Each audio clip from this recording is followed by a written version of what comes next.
Eny ary andeha hiazo any États-Unis ny filohan'ny Repoblika sy ny délégation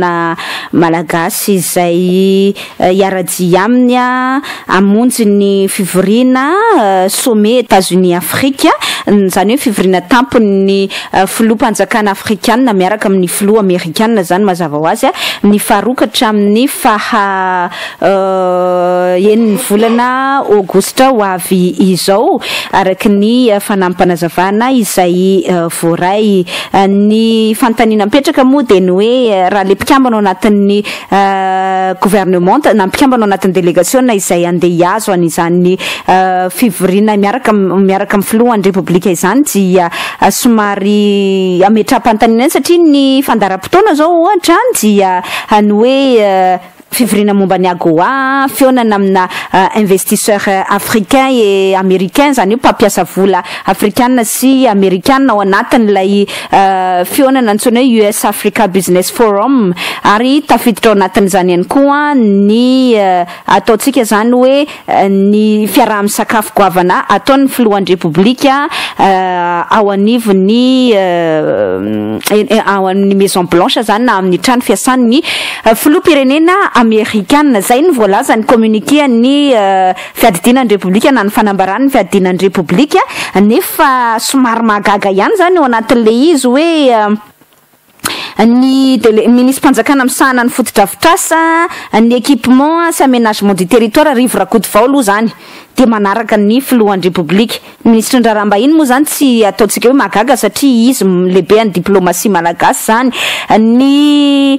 ministre ny fiarovam-pirenena ny général Dominique Jean-Olivier Rakotovafy ny mandeha miaradia zany amin'ny filohan'ny repoblika dia ohatran'ny gaga ihany tsika ao anatin'izay hoe misy resaka coopération militaire atao ohatran'ny tsy misy resaka aménagement du territoire ohatran'ny tsy misy ihany koa nefa ny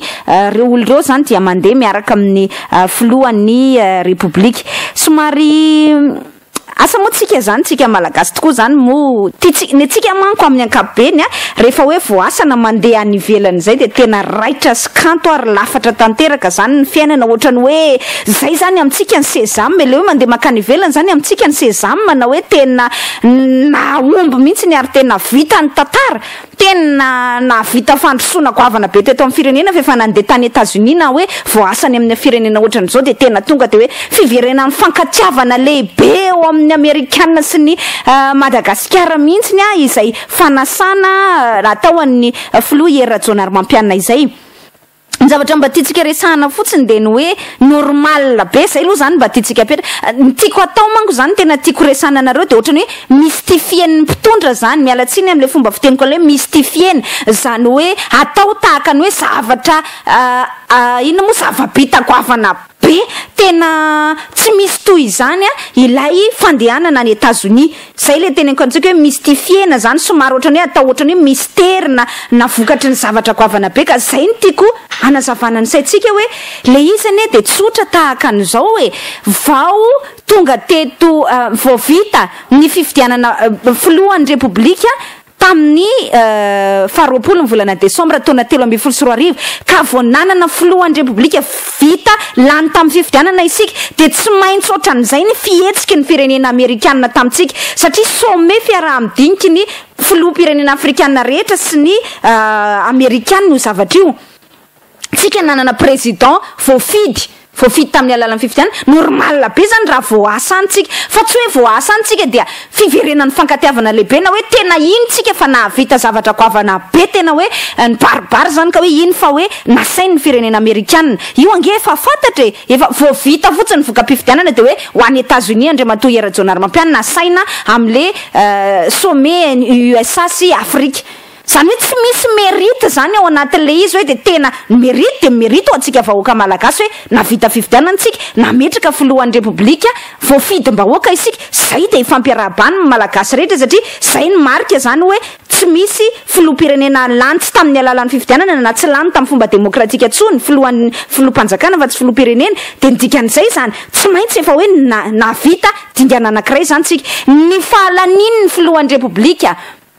Ery Rajoelina tamin'ny fifidianana monja ihany de fa ampy ho nisiny zay fanasanana ka ny États-Unis zay fa tsy hoe mérite le fitondrana Ery Rajoelina nanasana antsika makany tsy mérite fa vao niverina tao anatin'ny fifidianana isika ary zay nge vao namafisy ny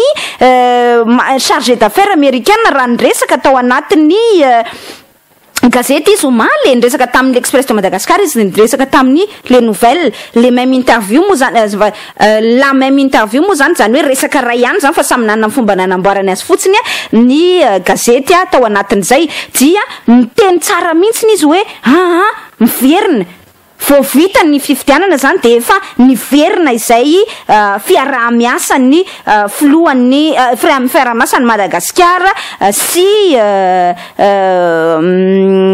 ny firenena amerikanina izay tao aoriana nilay nantsondry zareo hoe coup d'état tamin'ny taona 2010 vao nisy na de tsy atao hoe Ery Rajoelina zany filohalany teo fa vao navita fifidianana fotsiny tsika na Jean-Louis Robinson zany teo dia niverina foana izay fiaraha-miasa izay ary vao asa tany États-Unis foana Andriamatoa ny filohan'ny republika antsika na Madagasikara zay zany aloha zavatra mba tiako ambara voalohany satria ohatrany hoe de tena tiana apetraka mihitsy zany hoe de tena nahavita zavatra goavana be mihitsy le président de la république ka fiverenan'ny fankatiavana lehibe amin'ny amerikanina ary anamafisako an'izay zavatra teneniko zay dia tsotra fotsiny nge mamaky le interview nataony Eric Wong zay chargé d'affaires américaine iala eto Madagasikara moa izy zany de niresaka tamin'ny gazety zany ohatrany hoe nanao karazana bilan na jeritodiky ny fandalovany teto Madagasikara nandritra n'izay telo taona izay telo taona izy no nijanona teto Madagasikara de andeha izy zany zao fa ny tiako resahana ao anatin'le izy de hoe rehefa mamaky le interview ana amizay tsika de eo amizay vao tena manana fomba fijery mazava zany hoe zao ny mbola zavatry eritreretiny amerikana fa tsy araka le hoe trey fifankatiavany fariraitra sy miara misaika sy mitsapiky sy misalego miaraka ao le mpitondra fanjakana sy le amerikana fa mila mamaky an'le gazety amizay ianao zany de vakinao araka le filazako anazy teto hoe il faut lire entre les lignes zareo nge diplomate zany hoe rehefa miresaka izy tsy teny aminao hoe tsy mety aminay ny zavatra ohatran'izao tsy teny aminao an'izay mandrakizay zay mahadiplomate azy izy tsy teny mihitsy hoe mba tsy mety aminay koa ny ataonyty fitondram-panjakana ty mikasika an'izao mba tsy mety aminay koa ny ataonyty fitondram-panjakana ty mikasika an'le lalàna liberticide mikasika ny cybercriminalité ohatra mba tsy mety aminay koa ny nataony nanagadra-panao gazety mba tsy mety aminay koa ny mikasika ny feuille de route mbola tsy fantatra mazava mba tsy mety aminay koa ty endrika ohatran'izao na endrika ohatran'izao fa ny fomba hitenenany anazy de ahitanao hoe mbola misy zavatra betsaka manahirana ny zareo amerikana mikasika ny fifandraisany Madagasikara aminy mikasika ny fihetsiky le fitondram-panjakana ray aloha voalohany indrindra de ozy izy nous attendons encore la réalisation de l'article 20 relatif au retour des exilés mikasika ny feuille de route na mikasika ny tondrozotra izay nekena tamin'ny 2010 volana septambra 2010 ny zavatra tiany zany tenenina de hoe tsy ataonyty fitondram-panjakana ty ihany ange le article 20 inona ny tena position an'ty fitondram-panjakana ty mikasika an'le article 20 ny amerikanina miteny mazava hoe tokony mody marika ravalomanana zany inona ny hevitra ty fitondrany ty mila mitranché le fitondrana Ery Rajoelina mikasika an'io fodinana tsy any marika ravalomanana io ampodina ve marika ravalomanana dia avela mitsotsotra ve sa hoenjehan'ny lalàna araka le hoe mbola misy raha-pitsarana mikasika azy tsy ampodina ve marika ravalomanana fa avela mijanona ny Afrika Atsimo de ahoana zany mikasika ny feuille de route satria enao ny filoha vaovao eo enao zany ny mpitondra vaovao hoe mila manatanteraka an'izay araka ny fomba fijery ny amerikanina mampodina ve marika ravalomanana fa hoenjehana araka ny lalàna araka ny takiny ny communauté internationale hafa sahirana zany le fitondrana Rajoelina dia tsy milaza mazava mikasika an'io na io fotsiny ihany azy na roviana de mbola anamaloka foana ny fifandraisan'ny amerikanina sy Madagasikara amin'ity fitondrana misy ankehitriny ty satria maninona satria mila valy teny ny amerikanina mikasika an'io zavatra io miandry zay izy tsy miteny mihitsy hoe fa maninona ny staterahan'ty fitondram-panjakana ty ny article 20 zay ny mahatonga ny article 20 ao anatin'ny feuille de route zay ny mahatonga ny hoe diplomatique le fomba firesaka fa ozy izy hoe mbola miandry ake zay ary io izy hoe miandry io arakaraky ny andrasany ny tsarany anao hoe tsy mahavo zany na mahavo zany le mpitondra fanjakana de zay koa ny anapiny an'le hoe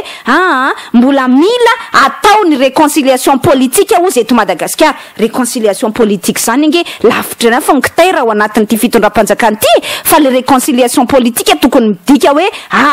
miavana daholo zany zay réconciliation politique zay miavana daholo zany ny ankolafika rehetra fa tsika nge mahita am'izao fotoana izao fa faniliana ny tena betsaka zay tsy azoazo ny fitondram-panjakana na tsy azoazo ny fitondrana misy am'izao fotoana izao zany ao anatin'ny hery politika dia ailika na potehana na itadiavana fomba samihafa amotehana azy mbola lavitry ny hafa nkitay am'izany réconciliation politique izany ninona zavatra teneny nefa natsidiky ny chargé d'affaires zay ary natonga azy ny teny mihitsy mbola be izy tsy teny aminao mihitsy hoe misy zavatra tsy vitan'ity fitondram-panjakana ty fa zao ny fomba fiteniny azy hoe mbola misy dingana mbola misy dingana mila atao il existe encore des étapes à franchir zay no ny teneny izy tsy teny aminao zany mihitsy hoe tia nge tsy vitanareo tia nge tsy vitanareo fotsy hoe miandry zay mikasika an'izao miandry zay mikasika an'izao anisan'izany ihany koa dossier mafana anankiray zay manahirana nyty fitondram-panjakana ty ihany koa dia mikasika indrindra ny hoe fifidianana be ny tanàna aty manko nyzao no nyteneniny nantani'le mpanao gazety zany izy ahoana ny fahitanao ny ezaky ny gouvernement tam'izao fotoana izao satria ny fiarahamonimpirenena malagasy miteny hoe miadana loatra ny fandraisana ndraikitra ao anatin'ny gouvernement izy tsy teny anao zany mihitsy hoe tsy alehany ty gouvernement ty tsy teny anao mivantana zany mihitsy hoe nous trouvons qu'il n'y a pas de hoe tsisy ny ezaka vita hoe mahita izay fa tsisy ny ezaka vita ny ohatra tsy teny aminao koa izy mitarasoka ny fandraisana ndraiky fa zao ny fomba nytenenana anazy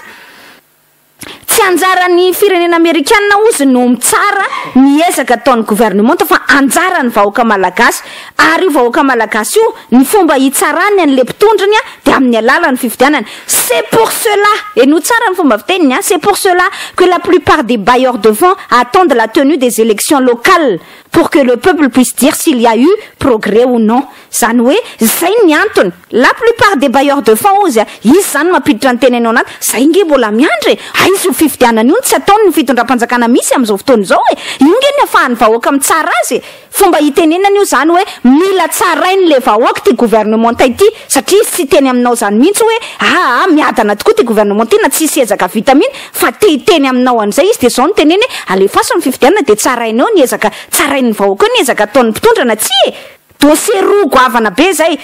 io resaka article 20 amin'ny feuille de route fodinana tsy any Marc Ravalomanana tsy capable le fitondram-panjakana milaza mazava hoe inona ny heviny mikasika an'io resaka élection locale arirariry eo ny olona hitarina makatsy hitarina makarony resaka concertation nationale sadasady ry amin'ny CCI vato hoe ny ino moa izy teo ny fandaninana zany reo anivony anteminiram-pirenena efa fantatra fa 12 andro raha voaloha organique zany na raha voalalana fejoro de mipetraka 12 andro eo anivon'ny bromaharitra aloha vo azo diniana zany hoe tena fitaka be vava fotsiny zao fa raha ny lojika zany de tsy azo diniana mandritra nyty session extraordinaire ity fa mbola ao ihany le famitahana zany hoe tsy teanao an'le fifidianana le mpitondra fanjakana fa matahotra ny heriny raha am'izay tenen'ny chargé d'affaires américaine zay hoe hitsaran'ny vahoaka ny sezaka sa tsy matahotra n'izay fitsaram-bahoaka zay le fitondram-panjakana satria tsy mahavita mametraka n'le HVM araka ny tokony io sa koky vita le HVM matanjaka be satria ao anatin'ny fitondram-panjakana ny lohandoha ampisorony ery ambony ery fa rehefa jerena am'izay votoatiny de aotra de zay rehetrarehetra zay mampatahotra ny fitondram-panjakana ary mbola mahatonga atsika amin'ny teny aza hoe mbola misy ihany zay afetsifetseny le fitondram-panjakana izay ao anatin'ilay volavolan-dalàna mifea ny loi de finance rectificative na ny teti-bola na sipantsina zany dia mipetraka hoe misy ampahana vola zany un crédit pour la réalisation et la bonne tenue des élections communales prévu dans ce projet ou zany hoe voalazany zany hoe misy vola misy ligne budgétaire zany misy vola zany atokana no am'izay fifidianana izay fa ao anatin'izay de miteny le loi de finance hoe cette ligne budgétaire est ouverte jusqu'à l'année 2015 te teny anao izy zany mody teneniny zany ao anaty loi de finance rectificative hoe ty misy plus de 30 milliards d'ariary 30 milliards ariary mahery atokana ho an'izay fikarakarana ny fifidianana be ny tanàna izay fa mbola azo ampiasaina foana io hatramin'ny taona 2024 zany hoe la ligne budgétaire reste ouverte jusqu'en 2015 zany hoe possible mety ho ataony amin'ny herintaona le fifidianana fa mamitapitaka zany manao zay mihitsy le mahatonga antsika hiteny io manao mauvaise foi le fitondram-panjakana na ty amin'ny akavia hafa foana de na ty amin'ny akavanana hafa foana ny zavatra ambara aizany mazava nge ny dikan'izany teny ny chargé d'affaires américaine zany hoe ataovy le fifidianana fa mandrirarira hoa le mpitondra fanjakana amin'izao fotoana izao problème faharoa zay problème fahatelo de ny hoe ndresaka fahalalahany asa fanaovana gazety sy ny fahalalahana iteny liberté d'expression sy liberté de la presse amin'ny ankapobeny zao ny nataony ny firenena amerikanina ozy izy tena zava-dehibe amin'ny mihitsy ny fahalalahana iteny sy ny fahalalahana aneho hevitra. Je dirais que la liberté d'expression et la liberté de presse sont très importantes pour nous. Zany hoe zava-dehibe aminay ary namerenany mihitsy fanazavana etra raha ohatra tsy nisy lanjany tamin'ny amerikanina de tsy efa tsy niresaka intsony izy aniny zavatra nitranga hoe fanagadrana mpanao gazety iny fa mbola naveriny le chargé d'affaires amerikanina mihitsy ny tao anatin'izay interview nataony zay no hoe aminay nge ozy izy resaka diffamation zany na resaka fanalambaraka izany dia tafiditra mihitsy ao anatin'ny lalàna civile zany hoe lamondany aloha fa tsy misy fanagadrana izany de zao toy anteniny si on veut se conformer aux normes internationales il faudrait procéder à une révision de la dite loi zany hoe le lalàna eto Madagasikara tsy tseken'ny amerikanina satria fodi-kevitra raisam-pirenena zany hoe rehefa manao eloka fanalambaraka amin'ny alalany asa fanaovana gazety ianao na fanalambaraka zany hoe diffamation sy ny sisa civile zany ny to Madagasikara ny azakazana ny gadraina ny mpanao gazety satria natao tahaka ny affaire pénale io manko le tsy azony gasy foana de nganareo ambony lalàna nareo mpanao gazety ny tsy enjehana raha manao eloka enjehana raha manao eloka ary tena tsy misy miadevitra mikasika an'le hoe fanenjehana rehefa manao eloka mihitsy fa tsy eloka diffamation no higadrana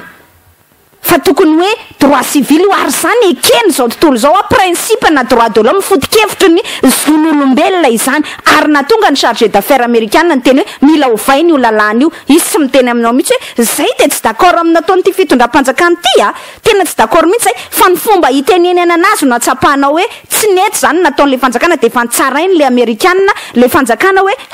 napiditra ponja mpanao gazety ity fitondram-panjakana ity ary mbola manao mafisiny mihitsy hoe aminay ozy izy amin'ny américaine misy fomba fiteny zay hoe je ne suis pas d'accord avec ce que vous dites mais je vais me battre jusqu'à la mort jusqu'à ce que vous ayez le droit de vous exprimer ça de tsy mitovy hevitra aminao ary zay mihitsy le fodi-kevitra amin'ny fehany le hoe fahalalahana iteny fahalalahana asa fanaovana gazety ça de tsy mitovy hevitra aminao fa tsy maintsy miady kosa ako na hatramin'ny fahafatesana azy ahafahanao miteny an'izany hevitrao zany fa neny ty fitondram-panjakana ty ça de tsy mitovy hevitra aminao fa ataoko zay fomba rehetrarehetra ampanginana ny ovavanao io tsy hiteny zay neny ty fitondram-panjakana ity tanareo fa mifanao atsimo sy avaratra ka izy am'izany le hoe fifankatiavana goavana be hoe grand amour mihitsy na de tena hoe tena miara misaika araka ny teniko teo de manao slow manao tsatsatsa manao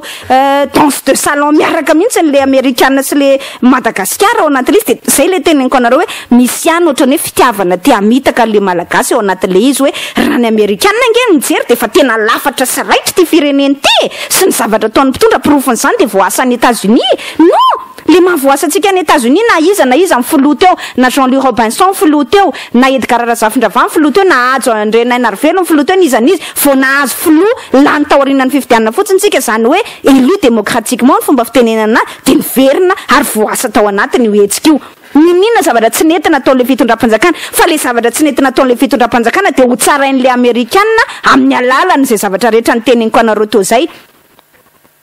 ary io zavatra io na tiana na tsy tiana misy io mitoetra io ary itsaran'le américaine io rehefa tonga amin'izay isan-taonany hoe rapport mikasika ny droit de l'homme rapport mikasika ny liberté rapport mikasika ny